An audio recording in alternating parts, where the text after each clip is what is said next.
Une décision discrète, presque silencieuse, est en train de secouer l'ordre financier mondial. Pendant que les marchés américains enchaînent 5 semaines consécutives de baisse, que le pétrole dépasse les $110 et que les investisseurs commencent à douter du fameux Trump pu, un autre signal beaucoup plus profond apparaît, et celui-là ne concerne pas Wall Street. Il concerne l'or. Selon plusieurs informations qui circulent dans les milieux financiers, l'Allemagne et l'Italie envisagent de rapatrier une partie de leur or stocké à New York, soit près de 245 milliards de dollars conservés dans les coffres de la Réserve fédérale. Et dans l'histoire monétaire mondiale, ce genre de décision n'est jamais anodin. Car quand un pays allié demande à récupérer son or stocké chez un partenaire, ce n'est pas seulement un geste logistique. C'est un signal de souveraineté. Un signal de méfiance potentielle. Un signal que les économistes connaissent très bien. Celui d'une érosion de la confiance dans le système financier dominant. Au même moment, un autre pilier psychologique des marchés semble vaciller. Pendant des années, les investisseurs ont cru à une idée simple: quoi qu'il arrive, la Maison-Blanche ou la Fed finirait toujours par sauver les marchés. C'est ce que les traders appellent le Trump pu, l'équivalent politique du fameux Fed pu. Mais aujourd'hui, certaines grandes banques comme Barclays commencent à dire ouvertement que ce filet de sécurité pourrait ne plus exister. Si c'est vrai, alors nous sommes peut-être en train d'assister à quelque chose de beaucoup plus grand qu'une simple correction boursière. Nous pourrions être face à un basculement dans l'équilibre de confiance du système financier mondial. Et dans ce genre de moment, l'histoire nous apprend une chose: quand les nations commencent à rapatrier leur or, c'est que quelque chose de fondamental est en train de changer. Depuis la fin de la Seconde Guerre mondiale, l'ordre financier mondial repose sur un pilier central, la confiance dans les États-Unis. Cette confiance ne concerne pas seulement l'économie américaine. Elle concerne tout un système, le dollar, les marchés financiers de New York, les obligations du Trésor américain et même les coffres de la Réserve fédérale où de nombreux pays stockent une partie de leur or. Pendant des décennies, cette architecture a semblé quasiment indestructible. Le dollar est devenu la monnaie dominante du commerce mondial. Les investisseurs du monde entier ont considéré les États-Unis comme le refuge ultime en période de crise. Et les alliés de Washington ont accepté de placer une partie de leurs réserves stratégiques, notamment leur or, dans les coffres américains. Mais aujourd'hui, plusieurs signaux apparaissent simultanément. Et pour les économistes qui travaillent sur les mécanismes de confiance dans les systèmes financiers, ces signaux sont rarement isolés. D'un côté, les marchés financiers américains traversent une phase de fragilité inhabituelle. Les indices boursiers ont enchaîné plusieurs semaines de baisse consécutives, et certains investisseurs commencent à remettre en question ce qui semblait être une règle implicite depuis des années, l'idée que le pouvoir politique américain interviendrait toujours pour soutenir les marchés en cas de turbulence.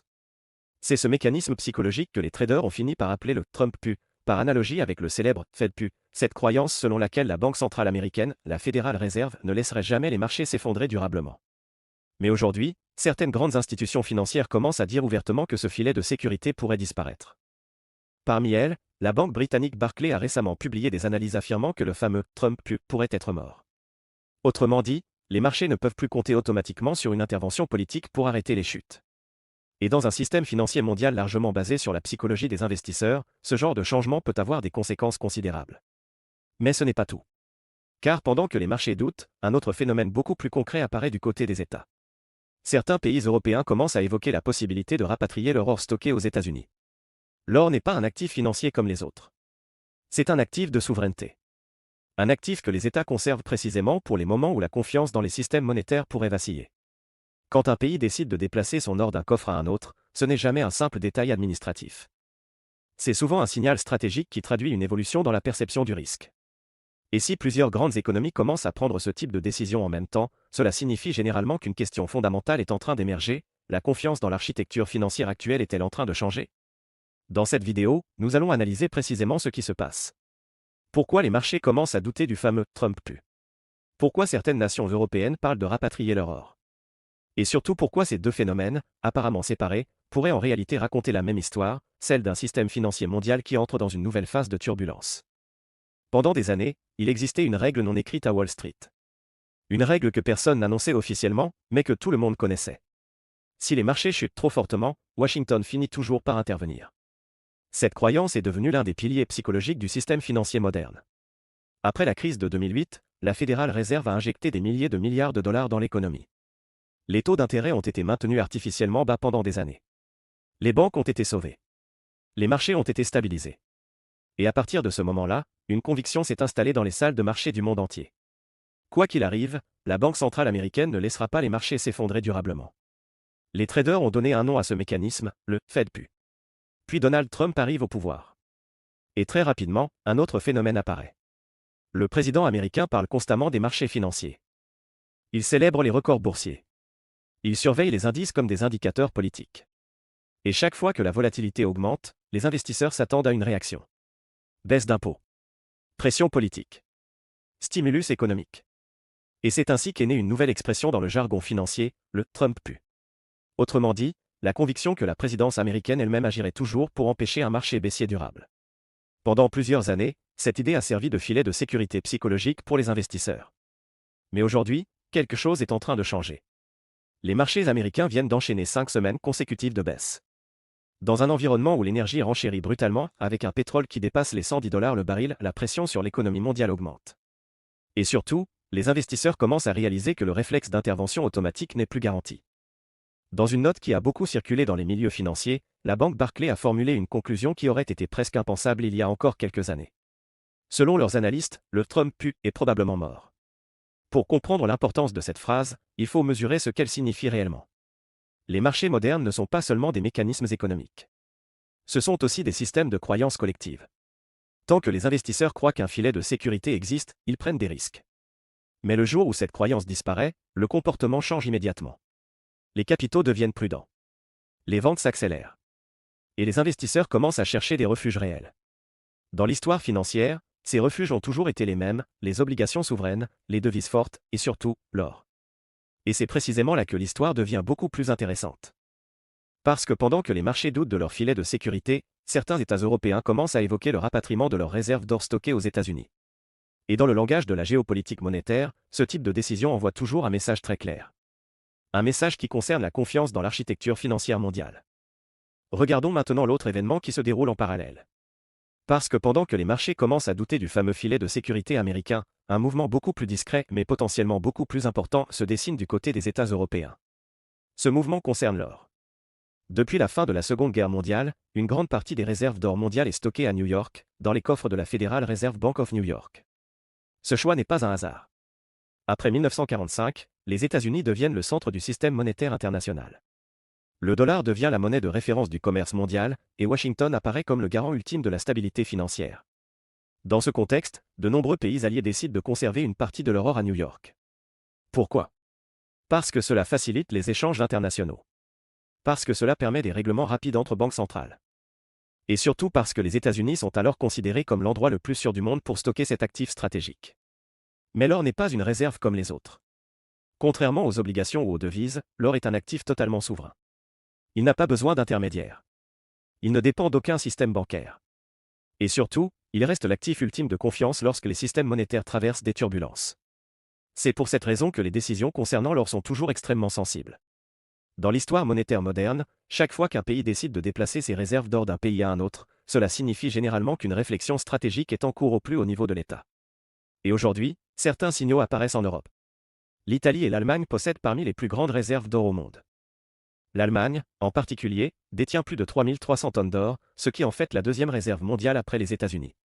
Une partie importante de cet or est conservée à l'étranger, notamment à New York. Mais depuis plusieurs années, le débat sur le rapatriement de cet or revient régulièrement dans les discussions politiques et économiques. L'Allemagne a déjà entrepris un programme partiel de rapatriement au cours de la dernière décennie. Et aujourd'hui, certaines voix en Europe suggèrent que ce processus pourrait reprendre. Si cela se confirmait, cela concernerait potentiellement près de 245 milliards de dollars d'or stockés dans les coffres américains. Encore une fois, il faut bien comprendre ce que cela signifie. Les États ne déplacent pas leur or pour des raisons logistiques. Transporter de l'or coûte cher. Le sécuriser est complexe. Et les relations diplomatiques avec les États-Unis restent solides. Donc quand une telle discussion apparaît, elle traduit généralement une évolution dans la perception du risque international. Ce n'est pas forcément un acte de défiance ouverte. Mais c'est souvent un acte de prudence stratégique. Dans l'histoire financière, les périodes où les nations rapatrient leur or correspondent souvent à des moments où les équilibres monétaires mondiaux sont en train d'évoluer. Et lorsque ces mouvements apparaissent en même temps que des turbulences sur les marchés américains, les économistes commencent à regarder les choses de beaucoup plus près. Car il arrive parfois que des signaux apparemment séparés racontent en réalité la même histoire. Une histoire qui concerne la confiance. La confiance dans les marchés. La confiance dans les institutions. Et la confiance dans l'architecture financière qui structure l'économie mondiale depuis près de 80 ans. Si l'on met ces deux phénomènes côte à côte, la disparition possible du Trump pu et le débat européen sur le rapatriement de l'or, on pourrait croire qu'il s'agit de deux histoires différentes. Mais pour les économistes qui étudient les mécanismes de confiance dans les systèmes financiers, ces signaux parlent souvent d'une seule et même chose. La confiance. Car au fond, Tout le système financier mondial repose sur une architecture invisible, la croyance collective que certaines institutions resteront stables, prévisibles et fiables dans le temps. Depuis plus de 70 ans, les États-Unis occupent cette position centrale. Le dollar domine les échanges internationaux. Les obligations du Trésor américain servent de référence pour les marchés mondiaux. Et les institutions financières de New York représentent le cœur du système. Lorsque les investisseurs traversent une période d'incertitude, ils ont traditionnellement un réflexe simple, ils se réfugient dans les actifs américains. Les bons du Trésor. Le dollar. Les marchés financiers américains. Cette position dominante repose sur plusieurs piliers.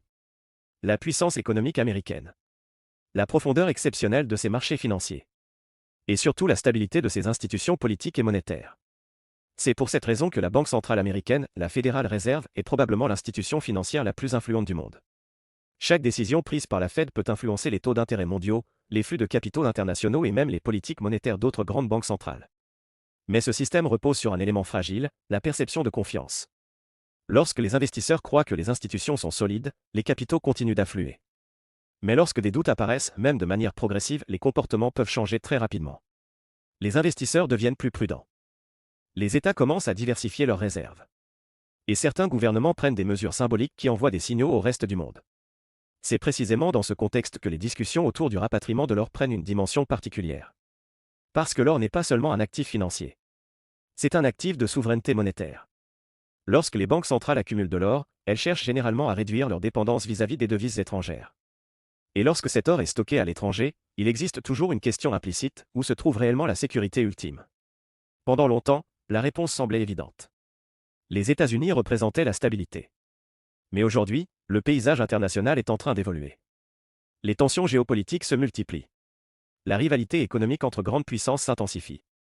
Et plusieurs pays commencent à réfléchir à la manière dont ils peuvent protéger leur souveraineté financière dans un monde plus fragmenté. Dans ce contexte, certaines décisions peuvent être interprétées comme des signaux de prudence. Pas nécessairement comme une rupture, mais comme une adaptation à un environnement international plus incertain. Et c'est précisément ce qui rend la situation actuelle intéressante. Parce que lorsque les marchés doutent de leur filet de sécurité, et que certains États commencent à réfléchir à la localisation de leurs réserves stratégiques, cela peut indiquer qu'une question beaucoup plus profonde est en train d'émerger: l'équilibre du système financier mondial est-il en train de se transformer?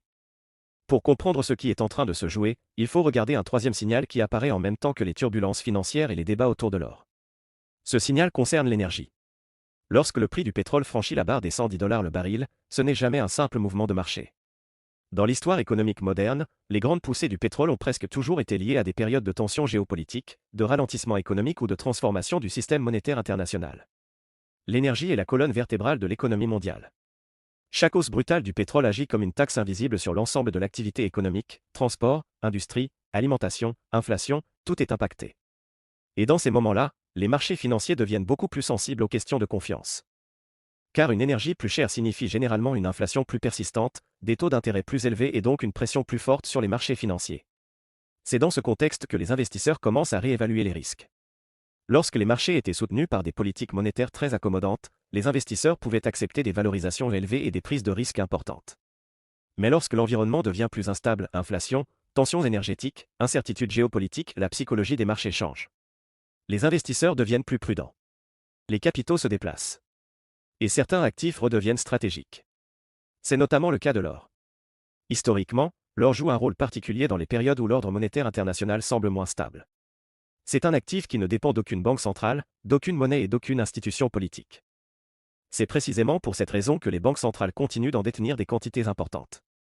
Dans les moments où les tensions internationales augmentent, les États cherchent souvent à renforcer leurs réserves d'or pour protéger leur souveraineté financière. Et ce phénomène n'est pas limité à l'Europe. Depuis plusieurs années, plusieurs grandes puissances émergentes, notamment la Chine, augmentent progressivement leurs réserves d'or. La Chine, en particulier, accumule de l'or à un rythme régulier depuis plus d'une décennie. Ce mouvement est souvent interprété comme une stratégie visant à réduire sa dépendance vis-à-vis du dollar dans le système financier international. Mais ces mouvements prennent une dimension particulière lorsque plusieurs signaux apparaissent en même temps. Un pétrole élevé. Des marchés financiers plus fragiles. Des institutions financières qui évoquent la fin du fameux Trump pu. Et des discussions sur le rapatriement de réserves d'or. Pris séparément, chacun de ces éléments peut sembler limité. Mais lorsqu'ils apparaissent simultanément, ils dessinent un tableau beaucoup plus large, celui d'un système financier mondial qui entre dans une phase de rééquilibrage stratégique. Et dans l'histoire économique, ces périodes de rééquilibrage sont souvent celles où les investisseurs, les États et les banques centrales prennent les décisions les plus importantes. Parce que dans ces moments-là, une question devient centrale, où se trouve réellement la sécurité financière mondiale? Alors, mettons maintenant toutes les pièces du puzzle ensemble. D'un côté, les marchés financiers américains traversent une période de tension inhabituelle. Plusieurs semaines de baisse consécutives, un environnement énergétique plus coûteux, et surtout un doute croissant autour d'un mécanisme psychologique qui avait soutenu les investisseurs pendant des années, le fameux Trump Pu. De l'autre côté, des débats émergent en Europe autour du rapatriement de réserves d'or stockées à New York. Et pendant ce temps, plusieurs grandes puissances continuent d'augmenter leur stock d'or, parfois de manière discrète mais régulière. Pris séparément, chacun de ces événements peut sembler limité. Mais dans l'histoire économique, les grands changements ne commencent presque jamais par un événement spectaculaire. Ils commencent par des signaux faibles qui apparaissent simultanément dans plusieurs parties du système. Les investisseurs changent de comportement. Les banques commencent à ajuster leurs analyses. Les États revoient certaines de leurs stratégies de réserve.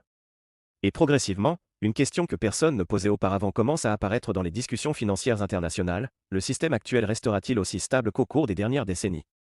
Depuis les accords de Bretton Woods agrément, l'architecture financière mondiale a été largement structurée autour du dollar et des institutions américaines. Même après la fin de la convertibilité hors du dollar en 1971, le système est resté dominé par les marchés financiers américains et par le rôle central de la monnaie américaine dans les échanges internationaux. Mais les équilibres géopolitiques évoluent. Le poids économique de certaines régions du monde augmente. Les tensions stratégiques entre grandes puissances se multiplient. Et dans ce contexte, certains États commencent à réfléchir à la manière de protéger leur souveraineté financière dans un environnement plus incertain. Cela ne signifie pas nécessairement que l'ordre financier mondial va s'effondrer. Mais cela peut signifier qu'il est en train d'entrer dans une nouvelle phase d'adaptation. Dans ce genre de période, les décisions les plus révélatrices ne sont pas toujours celles qui font la une des journaux. Ce sont souvent les décisions techniques. Les ajustements dans les réserves des banques centrales. Les déplacements d'actifs stratégiques. Les changements dans la psychologie des investisseurs. Et lorsqu'un pays commence à réfléchir à la localisation physique de son or, cela indique généralement que la question de la confiance internationale est en train de revenir au centre du jeu. Parce que dans le système financier mondial, tout repose finalement sur une chose extrêmement simple: la confiance. La confiance dans les institutions. La confiance dans les monnaies. Et la confiance dans la capacité d'un système à rester stable dans les moments de turbulence. Si cette confiance se renforce, le système continue de fonctionner. Mais si elle commence à s'éroder, même lentement, les comportements peuvent évoluer beaucoup plus rapidement qu'on ne l'imagine. Et c'est peut-être précisément ce que les marchés sont en train de commencer à comprendre. Si l'on prend un peu de recul sur ce qui se passe en ce moment, une chose apparaît très clairement. Nous ne sommes peut-être pas face à une crise immédiate. Mais nous sommes peut-être face à un changement de climat financier mondial. Les marchés commencent à douter du filet de sécurité politique qui semblait protéger Wall Street depuis des années. Certaines grandes banques évoquent désormais ouvertement la fin du fameux Trump Pu. Dans le même temps, le pétrole grimpe, les tensions géopolitiques se multiplient, et les investisseurs deviennent plus prudents. Et surtout, certains États commencent à se poser une question très concrète: où doivent se trouver leurs réserves stratégiques? Lorsque des nations alliées évoquent le rapatriement de leur or, cela ne signifie pas nécessairement une rupture avec les États-Unis. Mais cela signifie souvent qu'elles souhaitent renforcer leur souveraineté financière dans un monde plus incertain. Car l'or reste, depuis des siècles, l'actif ultime lorsque les équilibres monétaires évoluent. Et dans l'histoire économique, les moments où les banques centrales ajustent leurs réserves sont souvent les moments où les grandes transformations du système commencent à apparaître. Alors la question devient simple. Sommes-nous simplement face à une phase de turbulence normale des marchés? Ou bien assistons-nous au premier signe d'un rééquilibrage profond du système financier mondial, dans lequel la confiance absolue dans les institutions américaines n'est plus aussi évidente qu'avant? Une chose est sûre. Lorsque les marchés doutent, et que les nations commencent à déplacer leur or, les économistes du monde entier commencent à observer la situation avec une attention extrême.